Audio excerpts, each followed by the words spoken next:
ஆமென். Number 3, மேன்மை என்றால் என்ன? நம்பர் 1 புகழ்ச்சி, நம்பர் 2 வார்த்தைகளை நிறைவேற்றுவது, நம்பர் 3 ப்ராஸ்பெரிட்டி. உன் மேன்மையை நான் பெருக பண்ணுவேன் அப்படின்னாருன்னா யாரும் அர்த்தம்? உன் பணத்தையும் செல்வத்தையும் நான் பெருக பண்ணுவேன்டான்னு அர்த்தம். 1 நாளாகமம் 29:12. ஐஸ்வர்யமும் கனமும் உம்மாலே வருகிறது. தேவரீர் எல்லாவற்றையும் ஆளுகிறவர். உம்முடைய கரத்திலே சத்துவமும் வல்லமையும் உண்டு. எவரையும் மேன்மைப்படுத்தவும். அண்டர்லைன் தி வேர்ட். ஐஸ்வர்யம் உங்ககிட்ட இருந்து வருது, எவரையும் மேன்மைப்படுத்தவும். அப்படின்னா மேன்மைன்னா என்ன தெரியுமா? எல்லாம் சொல்லுங்க, வாயை திறந்து. உங்கள் வாயிலேருந்து வார்த்தை வரணும். மேன்மைன்னா என்ன? ஐஸ்வர்யம். நல்லா சொல்லுங்க, ஐஸ்வர்யம். ஐஸ்வர்யம். உன் மேன்மையை பெருக பண்ணுவேன் அப்படின்னு சொன்னால் உன் ஐஸ்வர்யத்தை நான் பெருக பண்ணுவேன் என்று அர்த்தம்.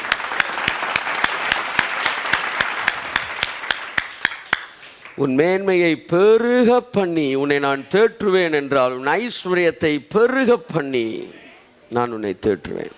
இந்த ஊழியம் ஆரம்பிக்கப்பட்ட பொழுது நான் அந்த மாதிரி புதுசாக ஒரு ஸ்டாஃபை நான் கர்த்தர் தைரியத்தில் விசுவாசத்தில் அவனை அப்பாயின்ட் பண்ணுவார். அப்பாயின்ட் பண்ணால் எக்ஸ்ட்ரா ஒரு 10 ரூபா போவோமே 5 ரூபா போவோமே யோசித்தேன்னா அதை மிச்சம் பண்ணணும்னு ஒரு ஆளை நான் ஸ்டாஃபை எடுக்காமல் விட்டேன்னா கரெக்டாக அவனுக்கு வர சேலரி நின்றுடும். ஆனால் அவனை போடும்போது கரெக்டாக அந்த சேலரி எனக்கு வந்துடும். சரி, அவர் கொடுக்குறாரு, அப்புறம் என்ன போடு ஸ்டாஃபை. 30 ஸ்டாஃப் இருக்காங்க நம்மள்கிட்ட. கையை தட்டுங்க. மதுரையில் எந்த மினிஸ்ட்ரியும் கிடையாது, நம்ம மினிஸ்ட்ரியில் 30 ஸ்டாஃப் இருக்கிறாங்க. மாதம் 1.5-2 லட்ச ரூபாய்கிட்ட நம்ம ஆஃபீஸ் மெயின்டெனன்ஸுக்கு நம்ம பண்ணிகிட்டு இருக்கிறோம். என் அன்புக்குரியவர்களே, ஒன்றை கண்டுபிடிச்சிட்டேன். நம்ம காசை போடுறோம்னு நினைக்கவே கூடாது. அவங்க காசை கொடுக்குறாரு. பட்ஜெட்டை போட்டு அவர்கிட்ட கொடுக்குறீங்க. இது கவர்மெண்ட்டுக்கு கொடுக்குறோம். இது அதாவது ஃபைனான்ஸ் மினிஸ்டர்கிட்ட கொடுக்கும்போது எவ்வளோ நீங்கள் பட்ஜெட் போட்டிங்க அதான் ஃபைனான்ஸ் மினிஸ்டர் தரப்போகிறாரு இல்லையா? அப்போ நீங்கள் போடுற பட்ஜெட் எப்படி போடணும்? பெருசாக போடணும். ஆமென். 60 லட்ச ரூபா இப்போ எக்ஸ்டென்ஷனுக்கு தேவைப்படுது. 1 கோடி ரூபா சரியாக செலவழிச்சா, ஆனால் இழுத்து பிடிச்சி பண்ணோம்னா 60 லட்ச ரூபா கிட்ட ஆகும். இடம் மட்டுமே இப்போ ஒரு 13-15 லட்ச ரூபா கிட்ட முடிச்சிடலாம். இடம் வந்துருச்சுன்னா அப்புறம் எல்லாம் வந்துடும். அப்படி நான் அப்படியே குறைக்க 60 முடிப்போன்னு போது கர்த்தர் சொன்னார். சரி 60 முடிச்சு 60 வச்சிருக்கியான்னு கேட்டார். இல்லை, 60 ஒன்றிருந்து கொடுக்க போட இல்லை, அப்புறம் போகிற 1 கோடியாக போடு. ஆவியானவர் சொல்கிறாரு, 60 நீ வச்சிருக்கீன்னா 70 போடாது, 60 போட்டுரு. 60 உன்ட்ட இல்லைன்னா 1 போடு. பிதா உனக்கு என்ன செஞ்சிருவார்? தந்துடுவார். அப்புறம் என்ன?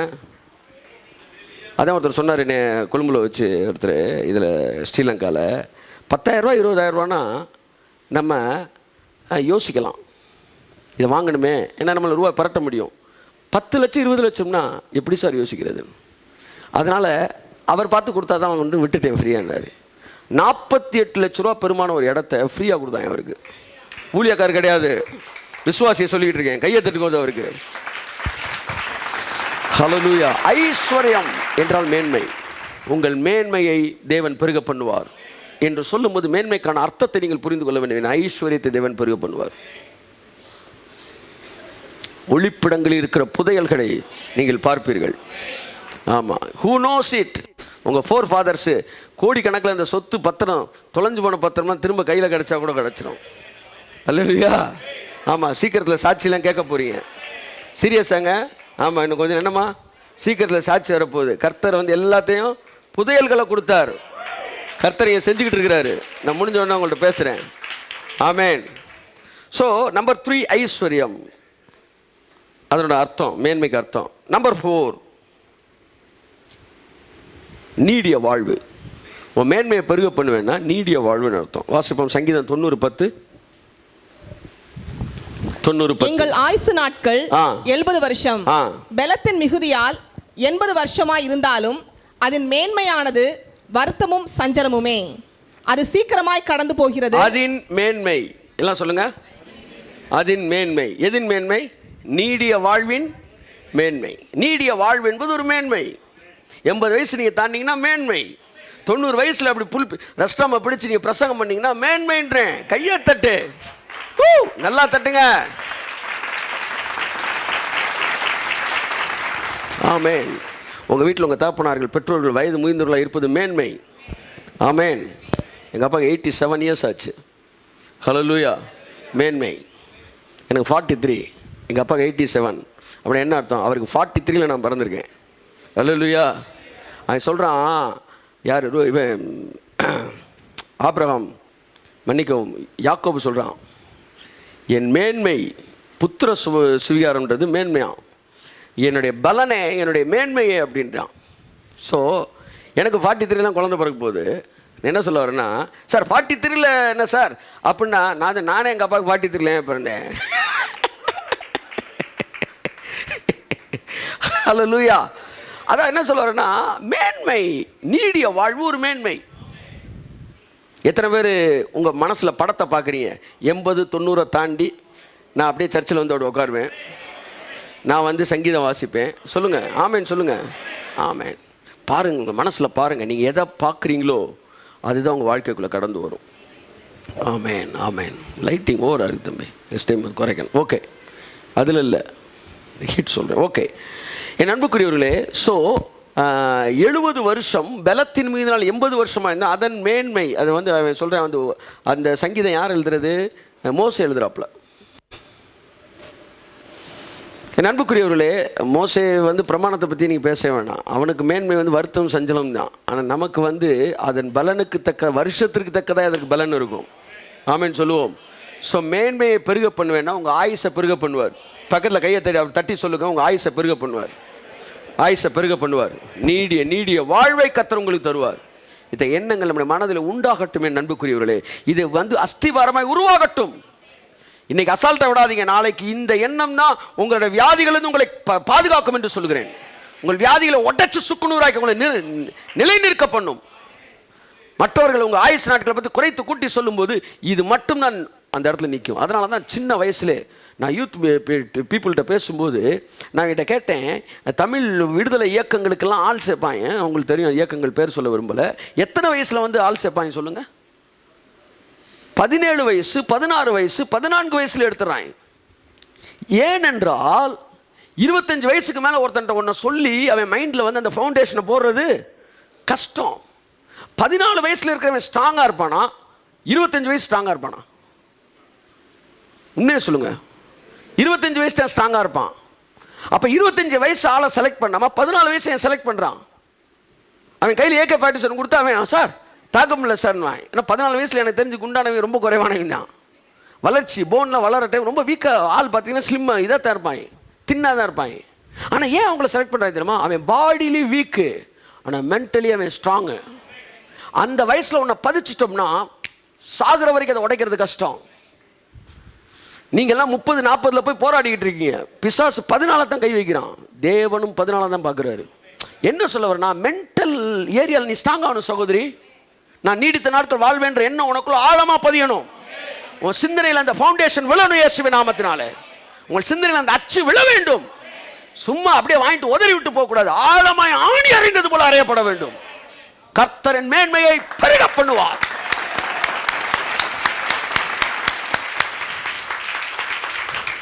ஆமென். 4வது அர்த்தம் மேன்மை என்றால் என்னது? நீடிய வாழ்வு. 5வது அர்த்தம், 5வது அர்த்தம் தானே அது? 4வது. 5வது அர்த்தம்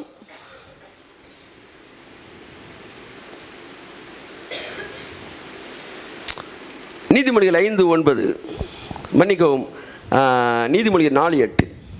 நீ அதை மேன்மைப்படுத்து, அது உன்னை மேன்மைப்படுத்தும். அது உன்னை மேன்மைப்படுத்தும். எது? ஞானம், புத்தி, ஞானம். எல்லாம் சொல்லுங்க. ஞானம், புத்தி உங்க பேரை என்ன செஞ்சிடும்? அப்படியே மேன்மைப்படுத்தும். கர்த்தர் சொல்றாரு, நான் உன்னை மேன்மைப்படுத்தி உன்னை தேற்றுவேன்னா உங்க புத்தியும் உங்க ஞானமும் பெருக ஆரம்பிக்கும். அது பெருக பெருக நீங்கள் மேன்மையடைய ஆரம்பிப்பீர்கள். இது வந்து இதை எதுக்கு இந்நேரத்துக்கு பேசுகிறீங்க அப்படின்னு கேட்காதீங்க. புத்தி தேவைப்படுகிறவர்கள் இங்கே இருக்கிறார்கள். ஆமேன் சொல்லுங்கள். ஆமேன். அவர் அரசியலுக்கு வருவாரா சார்னு கேட்டாங்க. நல்லா புரிஞ்சுக்கோங்க, புத்தி நமக்கு தேவை. ஒருவேளை நீங்கள் வீட்டு ஹவுஸ் ஒய்ஃபாக இருக்க எனக்கு தேவையில்லை நீங்கள் சொல்லக்கூடாது. வீட்டை நீங்கள் நிர்வகிக்க கூட புத்தி தேவை. ஆமாம், சில வீடுகளுக்கு போகும்போது எல்லாம் அப்படி அழகாக இருக்குது. அதெல்லாம் புத்திமானாக இருந்து அந்த காரியங்களை அவர்கள் என்ன செய்கிறார்கள். ஒவ்வொரு பொருளை வைப்பதிலிருந்து பல விதங்கள் உங்களுக்கு புத்தி நமக்கு வரும்போது அது நம்ம பேரை பெருமைப்படுத்தும். கர்த்தர் சொல்கிறாரு, உன் மேன்மையை பெருக பண்ணுவேன்னா உன்னோட புத்தியை நான் பெருக பண்ணுவேன். ஆஃபீஸில் நமக்கு புத்தி தேவை, படிக்கிற பிள்ளைகளுக்கு புத்தி தேவை. நம்ம மேன்மையை பெருக பண்ணுவேன்னா புத்தியை நான் பெருக பண்ணுவேன்னு அர்த்தம். அதன் மூலம் உங்கள் பெயர் என்ன செய்யும், மேலே வரும். இயேசுவின் நாமத்தினால தேவையில்லைன்னு நினைக்கக்கூடாது.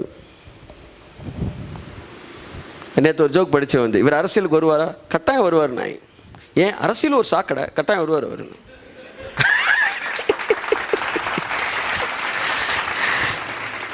அவர்களுக்கு அல்ல, நல்லா தெரிஞ்சுக்காங்க. இது எதுக்கு சொல்ல வரேன்னா எனக்கு இது தேவையில்லை அப்படின்னு யாருமே சொல்ல முடியாது.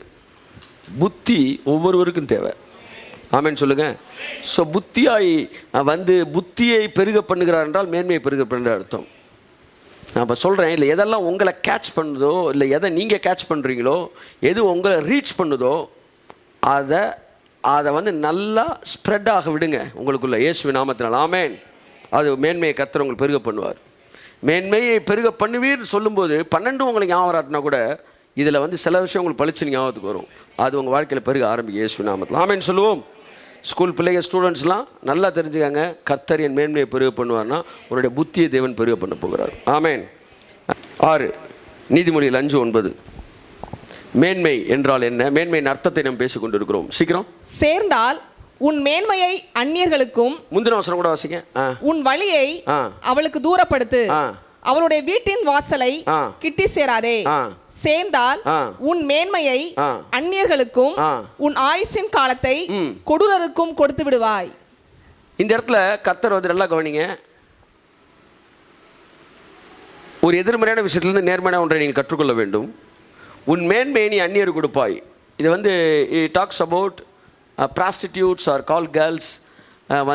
நீ அதாவது என்ன சொல்ல, விலை மாதரிடத்தில் போகும்போது உன் மேன்மையை அவளுக்கு கொடுத்து விடுவாய். மேன்மைனா என்னென்னா ஆரோக்கியம், யுவர் ஸ்ட்ரென்த்து. இப்போ அப்படி இங்கே வந்துருங்க, தேவையான மேட்டர் எடுத்துகிட்டு இங்கே வந்துருங்க. அங்கேயே இருந்துறாங்க, இங்கே வந்துட்டிங்களா? சரி, இப்போ சொல்கிறேன். உன் மேன்மையை பெருக பண்ணுவேன் அப்படின்னா என்ன? உன் ஸ்ட்ரென்த்தை, உன் ஆரோக்கியத்தை நான் பெருக பண்ணுவேன். மேன்மை என்பதற்கான 6வது அர்த்தம் ஆரோக்கியம். இந்த மாதத்திலிருந்து என் ஆரோக்கியம் பெருகும், உங்கள் ஆரோக்கியம் பெருகும். இதுவரை தூக்க முடியாத வெயிட்டை இனிமேல் நீங்கள் தூக்க போகிறீங்க. இதுவரை நடக்க முடியாத தூரத்தை இனிமேல் நடக்க போகிறீங்க. இது வரைக்கும் ஓட முடியாத வேகத்தில் இனிமே ஓட போகிறீங்க. கரங்களை தட்டி கத்தரண்டி சொல்லுவோம். ஆமாம், கன்சீவாக இருக்கிறவங்களும் அதை ட்ரை பண்ணிடாதீங்க. ஆமாம், இப்போ உங்களுக்கு தேவை ரெஸ்ட்டு. கர்த்தர் உங்களை ஆசீர்வதிப்பார். ஆமாம், 6 பாயிண்ட் முடிஞ்சா? உன் மேன்மையை பெருக பண்ணுவேன்னா மேன்மை என்பது ஆரோக்கியம். வரிசையாக சொல்லுங்கள் பார்ப்போம். மேன்மை என்பது 1 என்னது?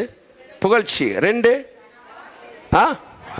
வார்த்தையை நடக்கும்படிக்கு நிறைவேற்றுவது, வார்த்தையில் கனம் உண்டாக்குவது. 3 ஐஸ்வர்யம். 4 நீடிய வாழ்வு. 5 ஞானம் புத்தி. 6 ஆரோக்கியம். 7 நீதிமொழிகள் 25:2.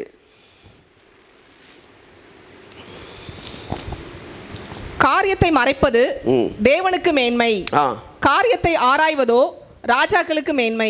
மேன்மையை பற்றி பேசுகிறார் பாருங்க. ஒரு விஷயத்தை மறைக்கிறது தாண்டா எனக்கு மேன்மை, அதை கண்டுபிடிக்கிறதாண்டா உனக்கு மேன்மைன்றாரு. கர்த்தர் நல்லவர். நிறைய விஷயத்தை மூடி வச்சு, சென்ட் பாட்டில் திறந்து வைக்கணும், மூடி வைக்கணுமா? அதான் அவர் மூடி வைக்கிறார். மூடி இருக்குன்னு நீங்கள் பார்த்துட்டே போகக்கூடாது, அதை திறந்து அடிக்கிறது உங்களுக்கு மேன்மை. அல்லேலூயா. ஆமாம், இதை விட ஈஸியாக சொல்ல முடியாது. அடுத்த பாயிண்ட்டுக்கு போயிடுவோம். நேற்று ஒரு சென்ட் பாட்டில் உடஞ்சிருச்சு. அதாவது மூடி வச்சாதான் சென்ட் பாட்டில் நல்லாயிருக்கும், திறந்து அடித்தாதான் நமக்கு நல்லாயிருக்கும். ரகசியங்களை தேவன் மூடி வைக்கிறார். தேவனுடைய ஊழியர்கள் அதை திறந்து கொடுக்கிறார்கள். அப்பத்தை கொடுக்கிறார். ஊழியர்கள் அப்பத்தை பிட்டு கொடுக்கிறார்கள். அப்பத்தை பிக்கும்போது, வசனத்தை உடைக்கும் போது கண்கள் திறக்கப்படுகிறது. ஆகவே உன் மேன்மையை பெருக பண்ணுவேன்னா, இதுவரை நீ உடைக்காத சீலெல்லாம் இனிமேல் நிறைய நீ உடைப்ப.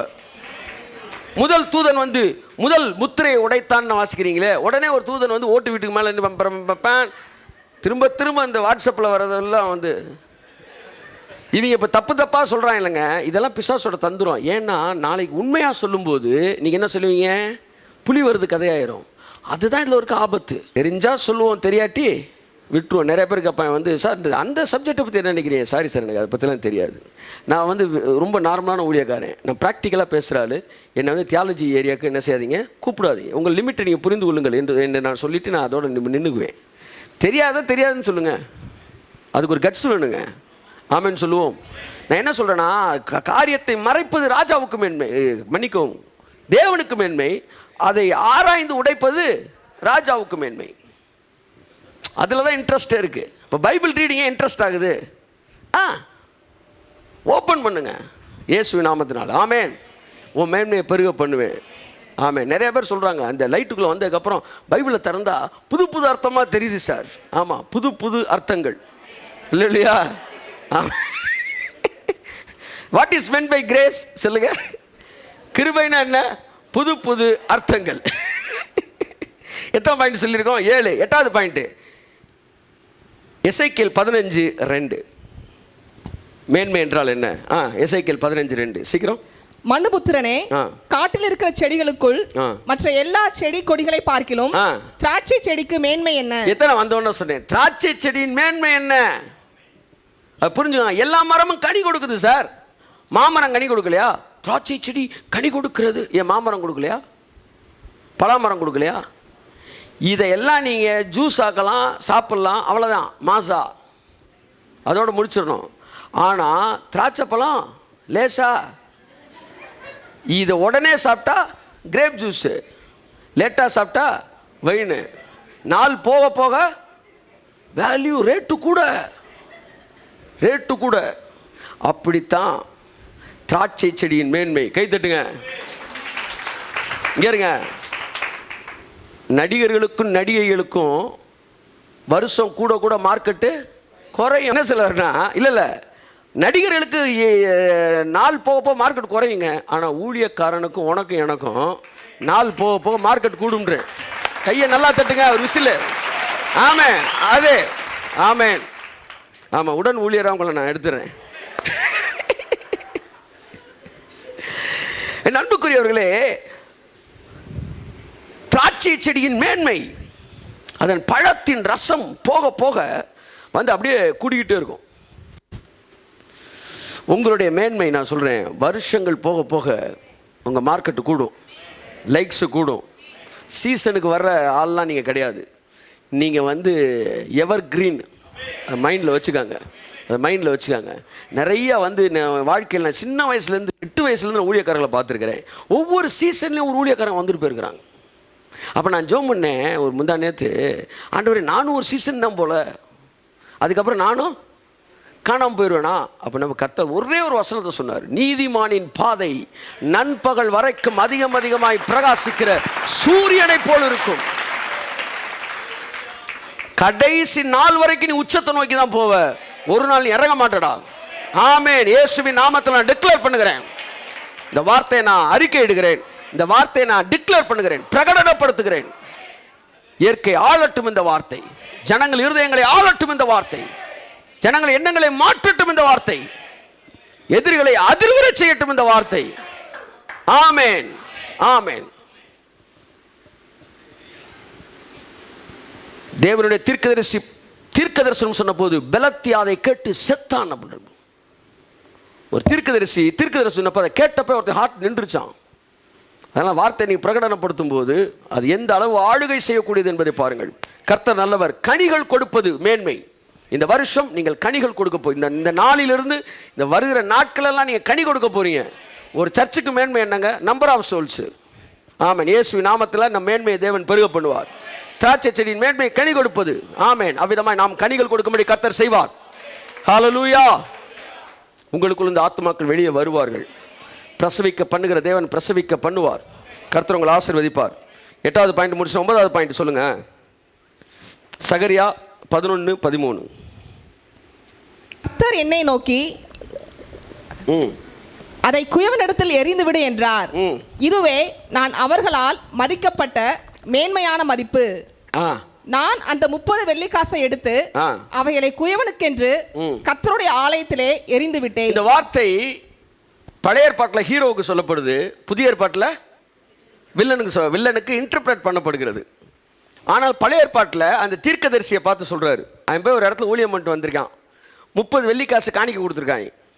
இவன் கொண்டு வந்த உடனே இங்கே பாருங்க, கடவுள் எப்படி சாரி இந்த ஏசுநாதர்லாம் உங்களுக்கு தெரியுதான்னு தெரியல, எனக்கு தெரியுதான்னு என்ன சொல்றாரு, எவ்வளோடா காணிக்க கொடுத்தாங்க அப்படின்றாரு. எடுத்து காட்டுறான் 30 வெள்ளிக்காசு, தூக்கி அவன் மூஞ்சில் எரிஞ்சிட்டோடான்றாரு.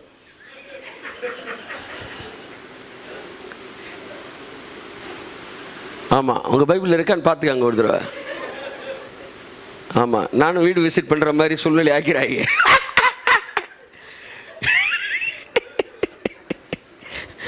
தூக்கி 30 வெள்ளிக்காசை எரிஞ்சிருன்றாராம். இவன் கொண்டு போய் எரிஞ்சிட்டான். ஏன் ஆண்டவர் எரிய சொன்னீங்கன்னா, இதுதான்டா உன் மேலே அவங்க வச்ச மதிப்பு அப்படின்றார், மேன்மை அப்படின்றாரு. அப்போ மேன்மைனா என்ன? காணிக்க. உன் மேன்மையை பெருக பண்ணுவேன்னா என்ன? அவ்வளோதான் மேட்ரு. கையை தட்டுங்க, ஒருதான் இருக்கு வராதுல்ல, கைத்தட்டு, கையை தட்டுங்க. ஆமென். மேன்மையை பெருக பண்ணுவார் என்றால் ப்ராஸ்பரிட்டி வேற, ஆஃபரிங் வேற. பெருக பண்ணுவார். ஆமென். டிஜிட்ஸை கூட்டுவார்னு அர்த்தம். ஆமென். டிஜிட்டை கூட்டுறவர்களோட டிஜிட்டை கூட்டுவார் தேவன். இதில் தாங்க உங்கள் வாழ்க்கை இணைக்கப்பட்டிருக்கிறது, தேவனுடைய வார்த்தையோடு, மனிதர்களோடு அல்ல. ஆமென் சொல்லுவோம். 9வது பாயிண்ட் முடியுது. 10வது பாயிண்ட்டு யோவான் 5:36. மேன்மை என்பதன் அர்த்தத்தை உங்கள் மனதில் இருக்கிற அந்த மனதில் இந்த வார்த்தைகள் இந்த மைண்டில் பல ஓப்பனிங்ஸ் உண்டாக்கட்டும், டோர்லாம் ஓப்பன் ஆகட்டும். மேன்மையோட அர்த்தத்தை புரிஞ்சுக்காங்க. புரிஞ்சுக்கிட்டா மேன்மையை தேவன் பெருக பண்ணுவார் என்பது உங்களுக்கு அதன் அர்த்தம் புரியும். ஓகே. யோவானுடைய சாட்சியை பார்க்கிலும் மேன்மையான சாட்சி எனக்கு உண்டு. மேன்மையான சாட்சி எனக்கு உண்டு. அது என்னவெனில், நான் நிறைவேற்றும்படிக்கு பிதாவானவர் எனக்கு கற்பித்ததும். இங்க பாருங்க, இங்கே தேவன் சாட்சியை பற்றி பேசுகிறார். சாட்சி மேன்மைன்னு சொல்றாரு. நற்பெயர், அதுக்கு பேர் தான் சாட்சி. ஆமென் சொல்லுங்க. உங்க நற்பெயரை, புகழ்ச்சி வேற, நற்பெயர் வேற. இபிஎஸ், ஓபிஎஸ் இவர்கள் தமிழ்நாட்டில் புகழ்ச்சி பெற்றவர்கள். ஆனால் நற்பெயர் பெற்றவர்களா என்பது உங்கள் பங்கில் விட்டு விடுகிறேன். ஆமாம், என்ன அடுத்த பிரசங்கம் பண்ணுறதுக்கு நான் இருக்கணும்.